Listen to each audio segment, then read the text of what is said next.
Iron Man, Iron Man, Iron Man, Tony Stark, Tony Stark, Tony Stark. जब कभी भी ये नाम दिमाग में आते हैं ये मानो मन में घूमने लग जाता है। Robert Downey Junior. Sir ji क्या कर दिया है आपने। लड़कियां तो ठीक थी, लड़के भी। एमसीयू को ऊंचाइयों पर ले जाने वाले एक्टर्स में से एक रॉबर्ट डोनी जूनियर। हर किसी को पसंद आने वाले एक्टर्स में से एक Robert Downey Junior. Genius, playboy, billionaire, philanthropist Tony Stark. वो रॉबर्ट डोनी जूनियर नहीं है। कैसा लगेगा अगर मैं आपको ये बताऊं कि इसने चाहते ना चाहते हुए भी एमसीयू में कुछ विलन्स को जन्म दिया है, जिनमें से कुछ से ये लड़ा है और कुछ से नहीं। तो आज मैं इस वीडियो में आपको बताऊंगा उन सारे एमसीयू विलन्स के बारे में जिन्हें आयरन मैन ने विलन बनाया है। तो वीडियो को एंड तक जरूर देखना। I will be back.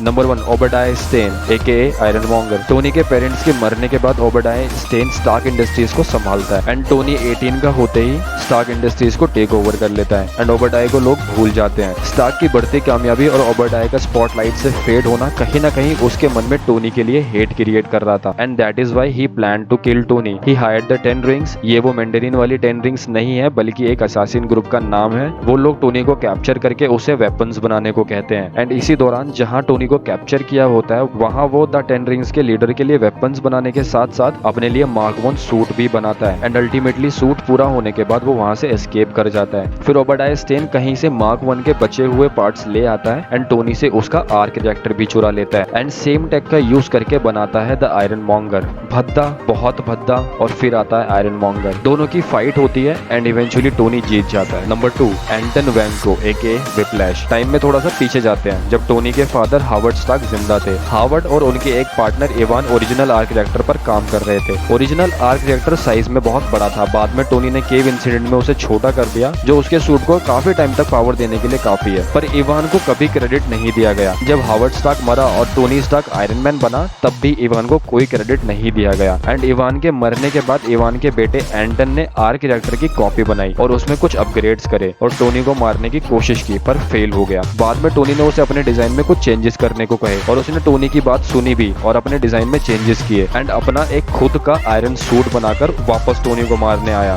इस बार वो टोनी पर भारी पड़ा और टोनी और रोडी ने साथ मिलकर विप्लैश को हरा दिया। इसे कहते हैं अपने ही पैर पर कुल्हाड़ी मारना। बाल बाल बच गए। Number 3, Aldrich Killian. तो ये भाई साहब टोनी की किसी बात का बुरा मान जाता है। एक्चुअली एक बार ये टोनी के पास जाता है। ये बात है 1999 की जब टोनी एक अय्याश बिलियनियर था। ऑल्ड्रिच टोनी से एडवांस मैकेनिक्स आइडिया में इन्वेस्ट करने के बारे में डिस्कस करना चाहता था पर टोनी को उस दिन वो लड़की ज्यादा इंपॉर्टेंट लग रही थी, इसलिए टोनी ऑल्ड्रिच से प्रॉमिस करता है कि वो इस बारे में जरूर बात करेगा। ऑल्ड्रिच एलिवेटर में उसका वेट करता है पर कोई आंसर नहीं मिलता और इसी इवेंट के चलते ऑल्ड्रिच के दिल में उसके लिए हेट बन जाती है और एक डेकेड बाद ऑल्ड्रिच और पावरफुल होकर वापस आता है और टोनी को मारने की कोशिश करता है। ऑल्ड्रिच एक एक्सट्रीमिस्ट वायरस का यूज करके अपनी बॉडी को इनहेंस कर देता है और बहुत पावरफुल हो जाता है। वो टोनी को बहुत अच्छी टक्कर देता है पर इवेंचुअली टोनी उसे मार ही देता है। Number 4, Ultron. अल्ट्रॉन को तो आप सभी जानते होंगे और टोनी डायरेक्टली रिस्पॉन्सिबल है अल्ट्रॉन को क्रिएट करने में। टोनी और ब्रूस मिलकर माइंड जेम का यूज करके अल्ट्रॉन को क्रिएट करते हैं ताकि वो ह्यूमैनिटी को प्रोटेक्ट कर सके, पर अल्ट्रॉन बहुत समझदार निकला और उसे समझ आ गया था कि ह्यूमैनिटी का असली दुश्मन खुद ह्यूमैनिटी ही है और इसे ठीक करने के लिए इसका रीसेट होना बहुत जरूरी है। वो टोनी के एक आर्मर आयरन लीजन को as a host body use करके स्टार्क इंडस्ट्रीज से फ्ली हो जाता है एंड वो बहुत तबाही मचाता है पर इवेंचुअली एवेंजर्स उसे रोक ही देते हैं। नंबर 5, एड्रियन टूम्स एके वल्चर। टोनी और वल्चर का एमसीयू में अभी तक आमना सामना नहीं हुआ है पर एड्रियन के वल्चर बनने के पीछे इनडायरेक्टली टोनी का ही हाथ है। टूम एक बिजनेस रन करता था